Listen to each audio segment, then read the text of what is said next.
Phil 767 fell into an almost self-induced trance. Perhaps he was in a kind of shock or falling asleep on his feet. As he watched this young woman rip through his clothes and fling them around the room, making exasperating and rude comments, Phil 767 struggled with piecing together the events that led up to this very moment. About the choices he had made. Did he do, and was he doing the right thing? Logical conclusions were difficult to calculate when including the emotional rampage of the creature he had unleashed. He realized he was ill-equipped to handle the situation. Phil 767 had always prided himself on doing what was right. These values were what he held dear. Through the guidance of his parents and following the ideological teachings of their philosopher queen, the Great Sophia, he tried to logically assess each situation and measure the consequences of ethical or unethical behavior, trying his best to predict a favorable outcome for all who were involved and to anticipate how this could affect not only the present situation, but also, in the greater scheme of things, the near and distant future. He didn't mean to imply that the things and the situations he was challenged with would, in fact, have a grand or profound effect on the future. However, he did feel that if everyone took the time to allow themselves the opportunity to feel as though their choices could impact others, the world would be a better place. Everyone could be a hero in their own right. Is that what he was? A hero? No, not him. He was about as aggressive as a bunny rabbit and spent most of his time either studying or playing video games. Save the world, he may have just ended it. Phil 767 had no reason to be aggressive. Until now, he had never felt as though his safety had been threatened. He lived in the safest, most comfortable period in human history, with no crime, no poverty, and hardly any hurt feelings. Things were quite comfortable. One might even use the word utopian. The only violence was played out in video games.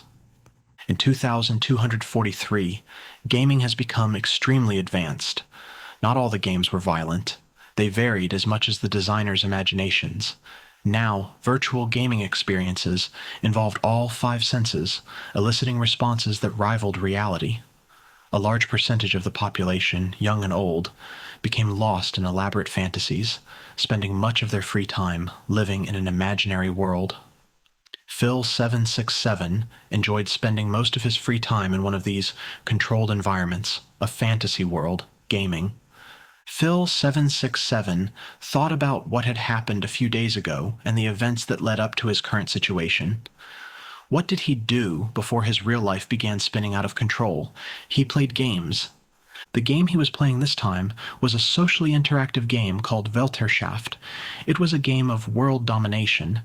In this game, the participants use assumed names and alternate personality characteristics of their own design, with a goal of deceiving, hiding, evading, and whatever is necessary to gain complete control, and the opportunity to shape the world to their liking. The game ends when one person becomes the grand architect and supreme leader of the new world. The game almost never ends. During Phil 767's last session, he was frantically fighting his way through an urban jungle, his right hand clutching the hand of his princess and a weapon in the other. She was a character that Phil 767 had apparently acquired when he had freed her from her captors. Named Kina, she was considered to have vital knowledge and be a key person in unlocking essential elements of this game of strategy.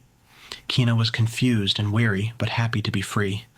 She didn't know who he was or where they were going, but reluctantly trusted Phil 767's, aka Dante's, intentions. Anything was better than being held captive, buried in the dank, lightless underground prison beneath the city. Dante was fiercely competitive and bulging with muscle. Designed to fill 767's particular physical specifications, the powerful Dante towered over the dainty and beautiful Kina. Warm rainwater dripped from their soaked bodies as Dante guided Kina through the lawless streets of a broken city. The streets were dark, lighted only by the occasional unbroken streetlight and occasional flash of lightning. Opposition could be lurking around any corner, but Dante was determined to persevere. "We're found. I think they know where we are now," Dante said quietly. "But how? I was so careful. Have they known all along?" He muttered to his fair maiden as they ducked down behind a pile of debris. She just looked up at him with admiration and trust. "Let's go," Dante said. They jumped up and ran as fast as they could. Dante led her by the hand all the while. It felt as though enemy eyes were trailing them from every angle. Could they be right on our heels, he thought. Dante had turned his head for only a split second to see if they were close when he tripped. Falling to the pavement, his head splashed in the warm puddle of water. Kina, still holding his hand, tried to drag him and then finally pulled him to his feet. "If we can make it to a computer, we can access information that can tell us how to locate the first. Come on," Kina said. They ran unknowingly into a dead-end alleyway. They were hiding behind an old vehicle. Opponent's Suker soldiers were closing in. They were sent by other players to locate Dante and to hopefully take Kina with them. "Dante," she whispered over to him, "no matter what happens, I'll always love you for trying to rescue me."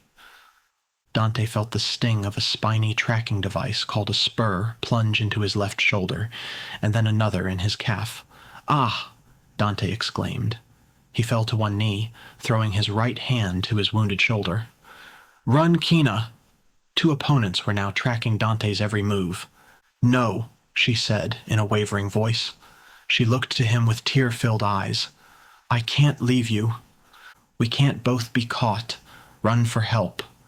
Reluctantly, Kina ran to a small opening in the back wall of the alley. She could barely fit through the opening, but she soon disappeared from Dante's sight into the dark hole in the wall. Just then, a third spur penetrated Dante's torso. He could hear a ringing in the distance and a tingling in his weapon-wielding left hand. "What's that?" he said, confused, looking down at his firearm. He fell to the wet pavement. "I failed," he said, exasperated. He heard another faint ringing sound in the distance. "What's that?"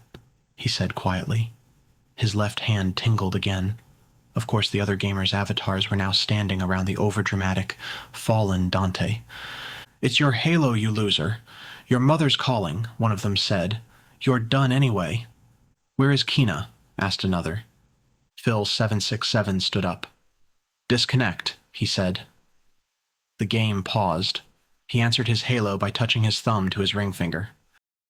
I hope you enjoyed this sample of Phil767 the Reluctant Luminary. Find out what happens next. Follow for more content and click on the link below, phil767.com. Thank you for listening.